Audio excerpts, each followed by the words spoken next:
নমস্কার বন্ধুরা, সবাইকে স্বাগত আমার ছোট্ট ইউটিউব চ্যানেলে। তোমরা সবাই কেমন আছো? আশা করি সবাই খুব ভালো আছো। আমিও খুব ভালো আছি। আমার নাম মিনতি, আর আজকের রেসিপিতে রয়েছে লাই শাক ভাজি। আমি খুব সহজ পদ্ধতিতে লাই শাক ভাজি করছি, কোনো ঝামেলা ছাড়াই। দেখো, কড়াতে আমি লাই শাকগুলোকে দিয়ে দিচ্ছি।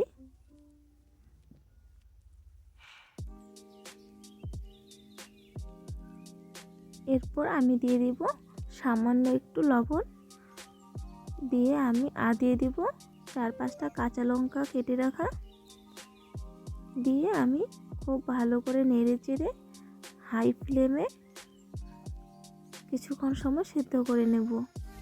আমি এক্সট্রা জল দিচ্ছি না, শাক থেকে জল বেরোয় সবাই জানো। শাকটাকে আমি ঢাকা দেব না, ঢাকা দিলে কালারটা চেঞ্জ হয়ে যায়। দেখো, প্রচুর জল বেরোচ্ছে। আমি হাই ফ্লেমে রেখেছি, খুব তাড়াতাড়ি জলটা শুকিয়ে যাবে, আর এই জলে শাকটাও সেদ্ধ হয়ে যাবে।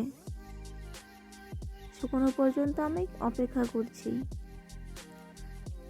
বন্ধুরা, যারা আমার চ্যানেলে নতুন এসেছো তারা আমার চ্যানেলটিকে সাবস্ক্রাইব করে পাশে থেকো, আর যারা আমার চ্যানেলটিকে সাবস্ক্রাইব করে দিয়েছে তাদেরকে অনেক অনেক ধন্যবাদ। আমার চ্যানেলটি নতুন, একে অপরের পাশে না থাকলে কেউ এগোতে পারবো না। চলো সবাই সবার পাশে থেকে সবাই এগিয়ে যাই। দেখো, শাকটা আমার প্রায় সেদ্ধ হয়ে এসেছে, জলটা প্রায় শুকিয়ে এসেছে। এই পর্যায়ে আমি নামিয়ে নিব।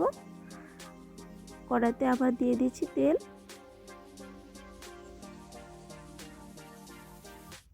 এর মধ্যে দিয়ে দিচ্ছি 2টো শুকনো লঙ্কা, কয়েক সেকেন্ড আমি ভেজে নেব। এরপর দিয়ে দিচ্ছি কেটে রাখা রসুন আর পেঁয়াজ কুচি।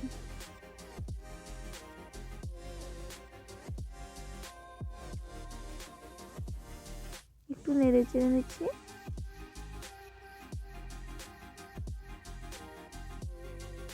এর মধ্যে আর সামান্য লবণ দিচ্ছি, কারণ শাকে আমি আগেও লবণ দিয়েছিলাম অল্প, তা আমি আর বেশি লবণ দিচ্ছি না। একটু নেড়ে চেড়ে গোল্ডেন কালার করে ভেজে নেব।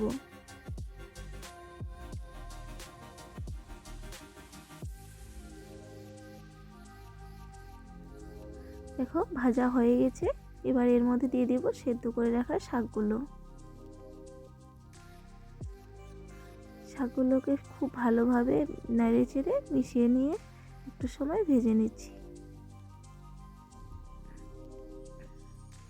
বাড়িতে একবার হলো এভাবে ট্রাই করে দেখবেন। এভাবে শাক ভাজা খেতে গরম ভাতে খুবই মজা লাগে। আমার আজকের এই ভিডিওটি তোমাদের কাছে কেমন লেগেছে কমেন্ট করে জানাবে। আর ভিডিওটি যদি ভালো লেগে থাকে একটা লাইক করতে ভুলো না।